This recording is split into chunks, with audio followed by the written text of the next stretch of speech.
Hello friends, मैं अभिषेक कुमार समृद्धि IAS के online platform पे आप सभी का स्वागत करता हूं, अभिनंदन करता हूं। दोस्तों, एनआईएस ग्रेड के जो अभ्यर्थी हमारे 14 से 14.5 लाख, उनके लिए अभी का जो समय है दोस्तों बिल्कुल निराश करने वाला है। आप सभी को पता है कि 15 मार्च को सुप्रीम कोर्ट में जिस केस की सुनवाई होने वाली थी, उस केस को जो है दोस्तों विड्रॉ कर लिया गया है। अब जो है एनआईएस ग्रेड के 14 से 14.5 लाख जो अभ्यर्थी है वो लगातार जो है कॉल और मैसेज कर रहे हैं और कह रहे हैं कि सर अब क्या होगा। कहीं ऐसा तो नहीं कि हमारे लिए जो है सब कुछ खत्म हो गया, क्योंकि अब जो है एज भी बच नहीं रहा है। साल 2 साल किसी ऐसे स्टूडेंट है कोई जिनका जो है साल 2 साल जो है वो एज रह गया है। तो अब उनका कहना है कि अगर सर अब न्याय मिलता भी है तो इस न्याय का क्या फायदा होगा, एज चला जाएगा तो हम क्या करेंगे। कहीं से कि हम तो अब कहीं के नहीं रह गए हैं। ऐसे जो है कहा जा सकता है कि निराशा के सागर में जो है वो डूब रहे हैं एनआईएस के जो है अभ्यर्थी अभी तक। तो उनके लिए मैं बताना चाहता हूं कि अभी जो है हमारी टीम जो है वो पप्पू सर से बात हुई है और उन्होंने कहा है कि नहीं, निराश होने की कोई जरूरत नहीं है।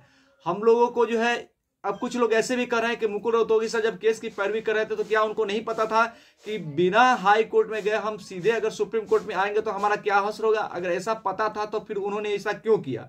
तो मैं उन सभी को बताना चाहता हूं कि आप लोग घबराइए मत। हुआ इसलिए कि बीपीएससी टीआरई 3 जो था वो बिहार में होने वाला था और टीआरई 3 में मौका लेने को लेकर के जो है जल्दी जल्दी में केस को सुप्रीम कोर्ट ले जाया गया। हालांकि चीजें वहां पे अच्छी नहीं हुई। अब हमारे पास जो मौका है वो बीपीएससी टीआरई 4 का है, यानी नई शिक्षक भर्ती जो आएगी उसमें हमें मौका मिलेगा नहीं मिलेगा, इसको लेकर के जो है वो अब हमें जो है अपनी लड़ाई लड़नी है। तो पप्पू सर ने बताया है कि जब हम केस के लिए गए थे तो मुकुल रोहतगी सर से जब हमारी बात हो रही थी तो उन्होंने हर एक तथ्य को समझा। और जब इतने बड़े वकील हमारा केस लड़ने के लिए अगर तैयार हो जाते हैं, इसका मतलब यह है कि हमारा जो पॉइंट है वो अच्छा है। उनमें सारी चीजों को बताया गया कि एक बार जब केस सुप्रीम कोर्ट से जो है एनआईएस ग्रेड को जो है वो खारिज किया गया है, तो अब ये जब हम इस केस को फिर से वहां पे लेकर के जाते हैं तो वहां पे हमारा एक और दुर्भाग्य था कि ये केस जो है वो जस्टिस हिमा कोहली के जो है बेंच में चला गया और स्टेट ऑफ बंगाल का जो केस था उसको एक बार जो है वहां से वो खारिज कर चुकी है, यानी कि डिस्पोज कर चुकी थी। तो उनके दिमाग में जो है एक चीजें बैठी थी एनआईएस ग्रेड को लेकर के कि ये केस जो है वो हम एक बार डिस्पोज कर चुके हैं, तो फिर इस केस को हम कैसे एक्सेप्ट कर सकते हैं। ऐसा जो है उनके पास जो है एक दिमाग, उनकी मेंटेलिटी थी और हमारा केस भी वहां चला गया। अब केस गया तो उन्होंने सीधे तौर पे कहा कि इस केस को जो है वो एक बार ऐसे केस को जो है वो विड्रॉ डिस्पोज किया जा चुका है, तो इस केस को कैसे एक्सेप्ट कर सकते हैं। आप पार्टी बनिए। अब पार्टी तो बन नहीं सकते थे, क्यों बन नहीं सकते, रिव्यू के लिए आइए, तो रिव्यू तो कर नहीं सकते थे क्योंकि वहां पे हम पार्टी नहीं थे, ऐसा मुकुल रोहतगी सर ने कहा। अब जो है इस केस को, चूंकि जज के कहने के बाद ही इन्होंने इस केस को जो है वो क्या किया कि विड्रॉ करने का काम किया। अब पप्पू सर बता रहे हैं कि पप्पू सर ने कहा है कि हम फिर से जो है इस लड़ाई को लड़ेंगे सुप्रीम कोर्ट में। हम फिर से सुप्रीम कोर्ट में जाएंगे, पहले हम हाई कोर्ट में जाएंगे। हाई कोर्ट में थोड़ा सा समस्या ये है कि हाई कोर्ट में जो है वो डेट बड़ा लेट मिलता है, तो वहां पे जाएंगे, वहां से डेट मिलेगा, सुनवाई होगी, वहां से जो भी रिजल्ट आएगा उसके बाद हम फिर से जो है वो सुप्रीम कोर्ट जाएंगे और इस बार और बेहतर तरीके से जो है अपना पक्ष को रखने का प्रयास करेंगे कि ताकि हमारा केस जो है वो एक्सेप्ट हो जाए। जज ने एक और बात कही है वहां पे कि आज इसके बाद अगर आप आइएगा तो हम आपको जो है ट्रांसफर कर देंगे ऊपर के बेंच में, लार्जेस्ट बेंच में इस केस को ट्रांसफर कर देंगे, या फिर गवई सर के बेंच में जो है इसको ट्रांसफर कर देंगे। देखिए, ट्रांसफर कहीं पे इसके बीच में जो है एक लंबा समय लगेगा। ऐसा नहीं है कि जल्दी जल्दी में अभी एक चीजें होने वाली है, ऐसा नहीं होगा।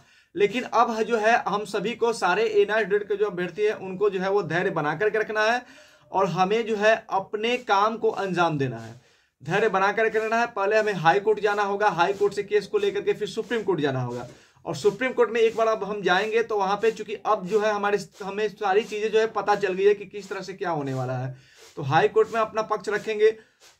याद वहां पे हम बताएंगे कि जब इस केस को खारिज किया गया था तो वहां पे कौन कौन से पॉइंट हमारे जो है छूट गए थे, इस पॉइंट को वहां पे नहीं रखा गया था जिसके चलते जो है वहां से केस खारिज कर दिया गया। देखिए, हमारे पास हर तथ्य मौजूद है, सारे हमारे पास एविडेंस है, लेकिन इस एविडेंस को अगर हम बेहतर तरीके से कोर्ट के सामने नहीं रखेंगे तो फिर हमें कंसीडर नहीं किया जाएगा। तो इस बात को हमको ध्यान रखना है कि हमारा सारा तथ्य जो है बेहतर तरीके से कोर्ट के सामने, जज के सामने रहे, ताकि जब जज के सामने बेहतर तरीके से रखा जाएगा तो जज उसको कंसीडर करेंगे और तब जो है हमारी बातों को सुनी जाएगी। तो सबसे बड़ा बात यह है कि अब हमें जो है मान्यता लेने के लिए क्या क्या करना होगा। तो इस केस को पहले हाई कोर्ट ले जाना होगा और हाई कोर्ट से जो है वो इस केस को फिर हमें क्या करना होगा कि सुप्रीम कोर्ट में ले जाना होगा और तब जाकर के वहां पे सुनवाई होगी, तब हमें वहां से कुछ मिल सकता है। एक और रास्ता है एनआईडीएलएड को जो है हमें वैलिड करने के लिए एक और रास्ता है गैजेट प्रकाशन को लेकर के। नंदन वोरा सर जो है वो गैजेट प्रकाशन को लेकर के केस जो है वो किए हुए हैं। तो अब गैजेट प्रकाशन में कब तक क्या रिपोर्ट आता है, कब तक क्या जजमेंट है, वो भी एक बड़ा मैटर है, क्योंकि जैसे ही गैजेट प्रकाशन पे कोई बड़ा अपडेट आता है तो वो हमारे लिए बेहतर होगा। और जो भी हमारे एनआईडीएलएड के अभ्यर्थी हैं उनकी अब एक उम्मीद जो है गैजेट प्रकाशन को भी लेकर के है कि कब गैजेट प्रकाशन होता है। और अगर भारत के राजपत्र में जो है इस रिकमेंडेशन जो लेटर था उसको प्रकाशित कर दिया जाता है तो ये भी जो है एक मौका मिलेगा कि अगली शिक्षक भर्ती में हमें मौका मिले। तो एनआईडीएलएड के जितने भी अभ्यर्थी हैं उनके पास दो मौका है। एक है कि सुप्रीम कोर्ट में फिर से इस केस को हाई कोर्ट में ले जाया जाए और हाई कोर्ट से फिर सुप्रीम कोर्ट में जाएगा, तब वहां पे अगर अच्छे किसी लार्जेस्ट बेंच में जाता है तो हम वहां पे अपने जो पॉइंट है उसको बेहतर तरीके से अगर वहां पे रखे हैं तो चीजें को वहां पे सुनी जाएगी। और वहां से हमें एक उम्मीद है। और दूसरी उम्मीद है कि गैजेट प्रकाशन को लेकर के कि जल्द से जल्द अगर गैजेट प्रकाशन करा लिया जाता है तब वहां से हमें जो है मौका मिलेगा, हम शिक्षक भर्ती में जो है मौका पा सकते हैं। तो दोस्तों हम लगातार प्रयास कर रहे हैं, हमारी पूरी टीम जो है लगातार प्रयास करिए कि जल्द से जल्द एनआईडीएलएड के जो अभ्यर्थी उनको मान्यता दिलाने के लिए हर संभव प्रयास किया जाए।